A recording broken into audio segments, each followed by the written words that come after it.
लेकिन अहमर, मैं नहीं चाहता कि तुम्हारा सोबिया और हदीद से सामना हो। मैं भी नहीं चाहता कि कभी भी हदीद मेरे सामने आए। और सोबिया से? उसने जो हमें दुख दिया है उसका अजाला वो बहुत दिल से कर रहा है। अगर मैं आपको इसकी असल हकीकत बता दूं ना डैडी, तो आप शायद इसे जान से ही मार डालेंगे। अरे तुम कब आए?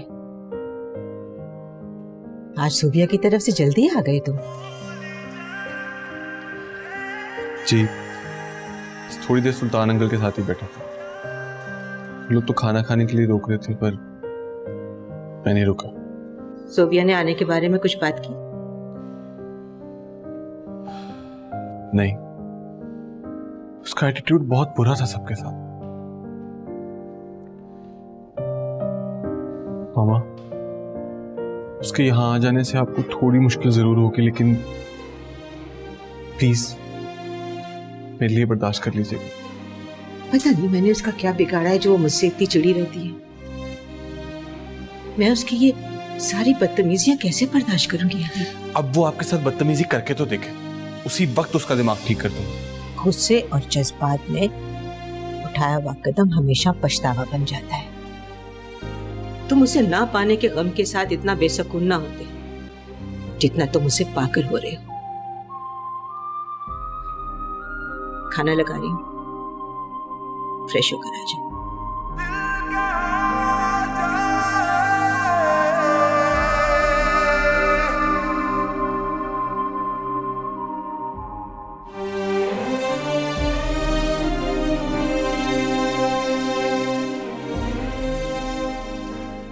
मामा ने ये नहीं बताया कि खाला की घर डिनर किस सिलसिले में है। शायद खाला ताल्लुकात दोबारा से बहाल करना चाह रही है। मामा ये भी तो बता रहे थे कि सोबिया भी माफी मांगना चाह रही है। मामा मैं आपको कैसे बताऊं कि सोबिया बिल्कुल बेकसूर है। कितना बेकसूर है सोबिया। तुम्हारे लिए कुछ नहीं कर सकता, तुम्हें ये तक नहीं बता सकता कि यहां मैं तुम्हें कितना याद कर रहा हूं। हर लम्हा तुम मुझे मेरे साथ महसूस हो रही हो।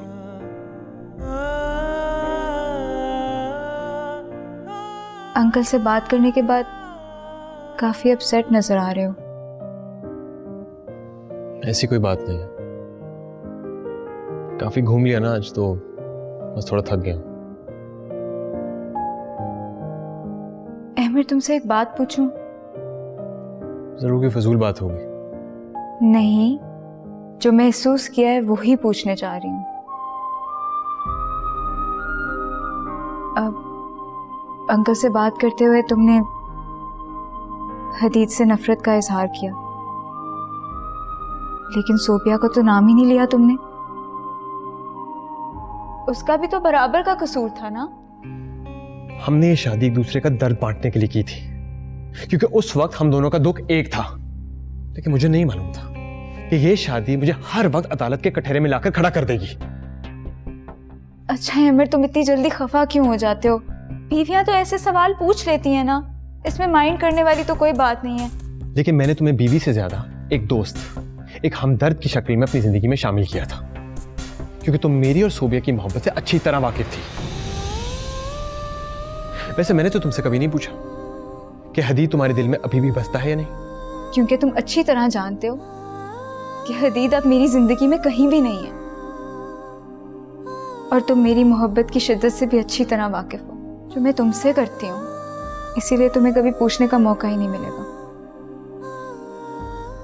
लेकिन मुझे सोबिया को भुलाने के लिए थोड़ा वक्त चाहिए, जो अनफॉर्चुनेटली तुम मुझे देने के लिए तैयार नहीं हो।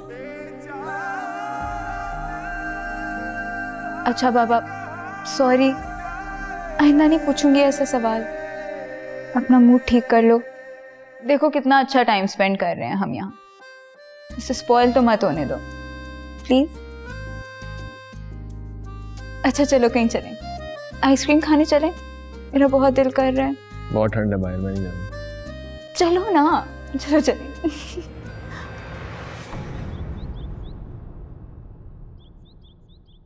मामा आज मैं ऑफिस से जल्दी आ जाऊंगा, सोच रहा हूँ कि वहां कुछ मिठाई वगैरह ले जाऊं। ठीक है, तुम्हारा कमरा मैं और हाजरा मिलकर सजा देंगे, लेकिन मैं चाह रही थी अगर फूलों की सजावट हो जाती तो अच्छा रहता। आपको याद नहीं है कि फूलों से सजी गाड़ी देखकर उसने क्या हश्र किया था? हाँ, मैं तो भूल ही गई थी। ये अरमानों वाली शादी नहीं, दुल्हन के हाथ में फूल नहीं, हमें मारने के लिए पत्थर होंगे। लेकिन मामा अब हालात बदल चुके हैं, अब वो ऐसा कुछ नहीं करेगी। मैं खुद अपने हाथों से कमरा सजाऊंगा। और मामा अब वो इतनी भी खतरनाक नहीं। हाँ, लेकिन तंज के पत्थर मारने में उसका कोई सानी नहीं। चल, मुझे ऑफिस से देर हो रही है। खुदा हाफिज। अल्लाह हाफिज। सुल्तान, हिशाम भाई का जरा आप अच्छी तरह से इस्तकबाल कीजिएगा। देखो नुसरत, सीधी सी बात है, अगर वो मेरे दामाद की इज्जत करेंगे तो मैं भी उनकी इज्जत करूंगा, लेकिन उन्हें ये कह देना कि अगर हदीद के साथ बदसलूकी करेंगे तो मैं बर्दाश्त नहीं कर सकता। अपनी बेटी को देखा है आपने? पहले उसे तो समझाइए, उसका कैसा रवैया है हदीद के साथ। बहुत बर्दाश्त कर रहा है वो। नुसरत, मैं अपनी बेटी को तुमसे बेहतर समझता हूं। जितनी तकलीफें उसने हमें दी है ना, ये सब उसका रिएक्शन है। आज हिशाम भाई और इशरत आपा के सामने बड़े फख्र से, इज्जत से मैं अपनी बेटी को हदीद के साथ रुखसत करूंगा। तुम फिक्र ना करो, अब सोबिया हमारा सर नहीं झुकने देगी, इंशाअल्लाह।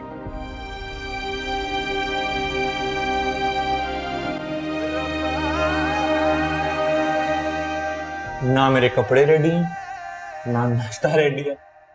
अब मुझे बोलो ना जल्दी नाश्ता कराए। शर्मीली, अशर को जल्दी से नाश्ता दो, किचन समेट लो और जल्दी से मेरे कमरे में आओ। बहुत जरूरी बात करनी है तुमसे। अंजलि बाजी, जो भी जरूरी बात है वो यहीं कर ले, मुझे बहुत काम है। अरे बाबा, तुमसे मैंने कपड़ों के बारे में राय लेनी है। वैसे शर्मीली, कल दावत पर तुम क्या पहन रही हो? पता नहीं, शर्मीली आज कुछ उखड़ी उखड़ी सी लग रही है। आपके सकूर ने और मेरे मंजूर ने ये बोला है कि मैं वो गोटा किनारी वाले सूट पहन के चली जाऊं कल। अब आप बताएं, कल शादी थोड़ी है वहां पर। यानी सबके सामने शर्मिंदा कराने का शौक है बस उसे। शर्मीली, मुझे बहुत सारे काम है, तुम ऐसा करो, मेरा नाश्ता कमरे में ले आओ।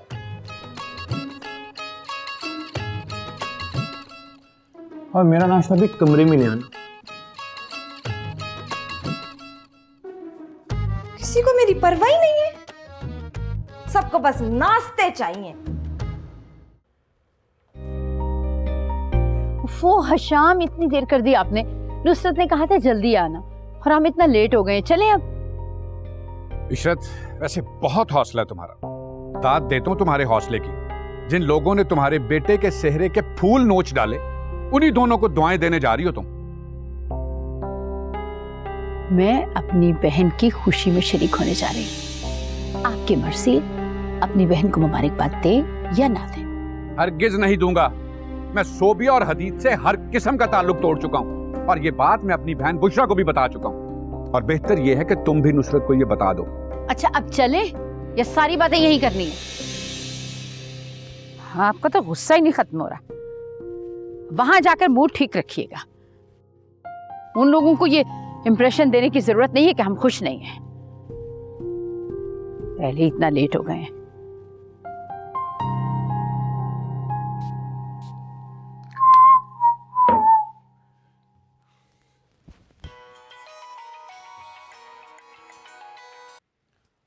हेलो, अस्सलाम वालेकुम अशर, कैसे हो? मैं तो बहुत अच्छा हूँ, बस आज आपको थोड़ी जहमत देनी है मैंने। भला आप मुझे जहमत कैसे दे सकते हैं?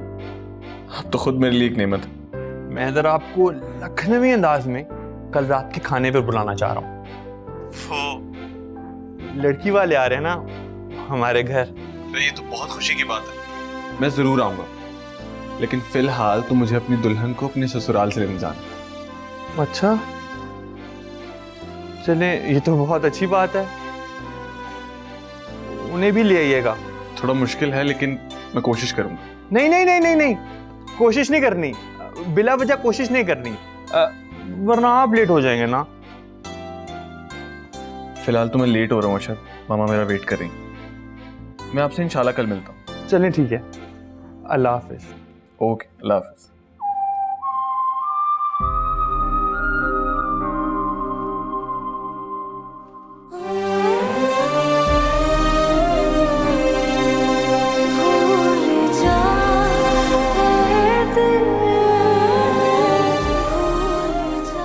माशाल्लाह, कितनी प्यारी लग रही है मेरी बेटी। कहीं मेरी ही नजर ना लग जाए। मुझे किसी की क्या नजर लगी मम्मी? ऐसी बातें क्यों कर रही हो मेरा बच्चा? क्या बात है, तुम इतनी पूछी पूछी सी क्यों रहती हो? सब कुछ तो तुम्हारी पसंद से हो रहा है। तुम खुशी खुशी अपने घर जाओ। खुशी चाहे मेरी हो या आप लोगों की, बात तो एक ही है ना मम्मी। कैसी फजूल बातें कर रही हो? तुम्हारी खुशी ही तो सबसे ज्यादा इम्पोर्टेंट है। और ये सब कुछ जो हम कर रहे हैं, हम अपने पिछले रवैये की तलाफी तो करना चाहते हैं। मम्मी, जब दिल अंदर से मर जाता है ना, तो फूल भी कांटे जैसे महसूस होते हैं। बस बहुत हो गया सोबिया, अब तुम्हें बताना ही होगा तुम्हारे और हदीद के दरमियान क्या चल रहा है। तुम्हारी मर्जी से ही तो तुम्हारा निकाह हुआ है, सब कुछ तुम्हारी मर्जी से हो रहा है, फिर भी तुम्हारे चेहरे पर खुशी नजर नहीं आती। शुक्र है मम्मी, उसका आपने ये सवाल तो किया। जल्दी से पी ले, और वैसे ही मुझे भी कल की बहुत ज्यादा तैयारी करनी है। छोड़ो चाय को। शर्मीली, ये सूट कैसा है? बाजी ये तो बहुत प्यारे हैं। पिछले हफ्ते मैंने अशर के साथ जाके खरीदा है। अशर ने इसरार करके दावत की खुशी में ये सूट दिलाए हैं। बताओ कौन सा अच्छा है? दिखाएं मुझे जरा, छोड़े जरा, ये पकड़े जरा, अच्छे से देख लूं ना बाजी। आप ना बाजी ये पहन ले, दिखाएं जरा, ये आप पर ना बहुत प्यारा लगेगा। बस ये आप पहन ले। लो भाई, फिर तय हुआ, ये सूट तुम पहन रही हो। तुमने हमसे छुप कर निकाह किया और हमारे बार बार पूछने पर भी तुमने कुछ नहीं बताया। और जो तुम्हारा रवैया हदीद के साथ है, हम समझते रहे कि ये तुम्हारी गिल्ट की वजह से है।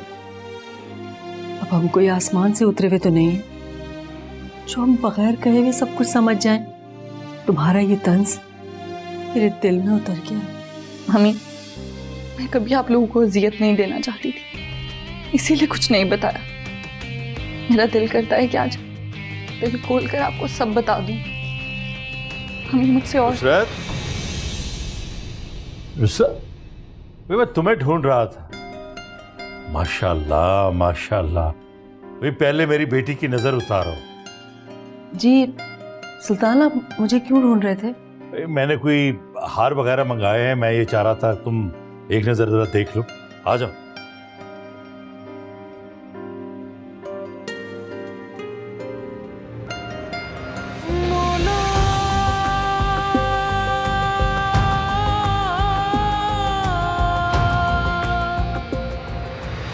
बाजी मैं? हाँ शर्मिली, ये पकड़े, कैसा लग रहा है? बहुत अच्छा। लेकिन शर्मिली, मेरे पास का दुपट्टा नहीं है। उसकी खैर है। क्या देख रही हो शर्मिली? अशर बोल के गया कि एक सूट तुम्हारा है और एक मेरा, दावत के लिए। लेकिन बाजी ये तो बहुत महंगा सूट है। तुम्हें महंगा सूट पहनने का हक नहीं है? वो तो है। जाओ एक कमरे में रख के आओ और जल्दी करो, बहुत सारे काम पड़े हुए हैं।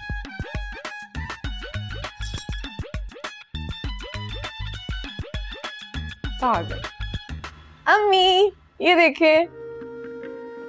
दानिया, क्या ये कल पहन कर जाओगी तुम? हाँ अम्मी, पता है आपको, ये वही ड्रेस है जो आशी मुझे गिफ्ट करके गई थी। मैं तो भूल ही गई थी इसके बारे में। ये तो वाकई बड़ा खूबसूरत ड्रेस है ना? और तुमने मुझे वैसे ही परेशान किया हुआ था कि तुम्हारे पास कपड़े कोई नहीं है। सारी अलमारी तुम्हारी कपड़ों से भरी हुई है। अच्छा मुझे बताएं, आप क्या पहन के जाएंगी? जरूर कुछ उल्टा सीधा पहन के जाएंगी, पता है मुझे। मुझे क्या बेवकूफ समझा हुआ है? अरे नहीं नहीं, मेरी मजाल कि मैं आपको ऐसा समझूं। चले आए, आपका वार्डरोब चेक करते हैं। अरे अच्छा, एक सेकंड ना, आ रही हूँ, रुको। चले ना, अच्छा, ओहो, चलो आए, चलो। इशरत आपा, सच आज तो मेरी ईद से पहले ईद हो गई आपके आने से। अच्छा, फिर तो मुझे तुम लोगों को ईदी भी देनी पड़ेगी। मम्मी, बुशरा आंटी और हदीब भाई दोनों आ गए हैं। नुसरत, चलो हार उठा लो। ठीक है। तुम बैठो इशरत, कोई जरूरत नहीं तुम्हें जाने की। आपकी बहन है बुशरा।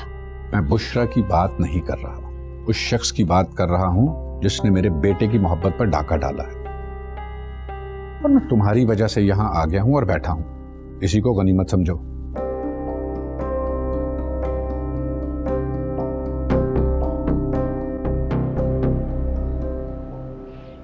तुम्हारी भी कितनी बेतुकी जिदें होती हैं दानिया, ये कोई वक्त है शॉपिंग करने का? वो अम्मी अभी टाइम ही क्या हुआ है, अब्बा ने भी इजाजत दे दी है। देखें कितनी रौनक है यहाँ पे, बस थोड़ी और शॉपिंग करते हैं। जाहिर बात है तुमने भी तो जिद पकड़ी हुई थी, सूट के साथ मैचिंग चप्पल जरूर लेनी है।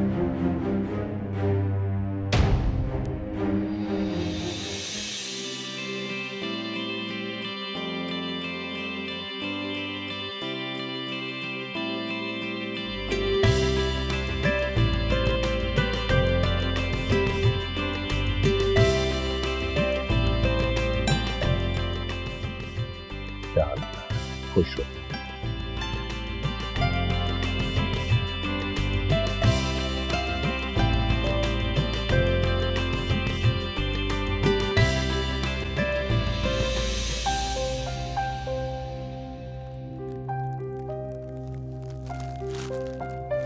अस्सलाम वालेकुम शाम।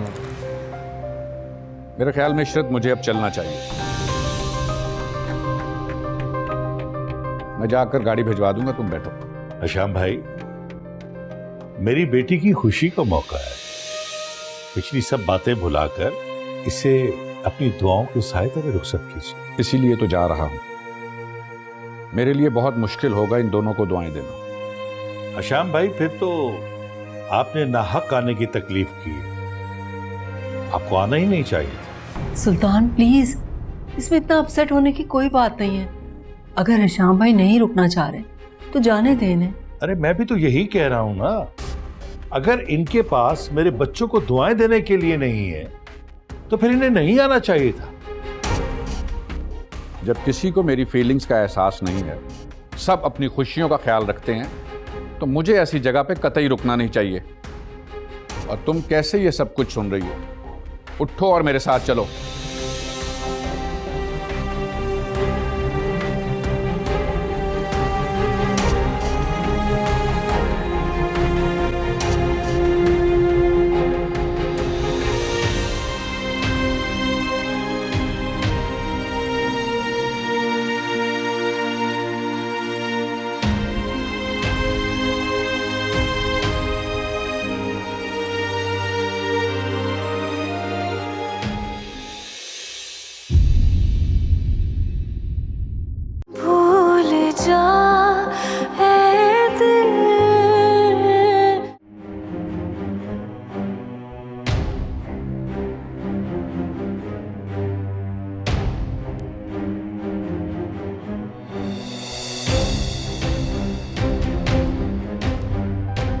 छोटी बहन है मेरी, वो उसको रोता छोड़कर आई हो, मेरा दिल टुकड़े टुकड़े हो रहा है। इशरत, वहां मेरी बहन भी मौजूद थी जिसके बेटे का वो ससुराल था। इस बात का तुम्हें ख्याल नहीं आया कि उस पे क्या गुजरी होगी? भूल जा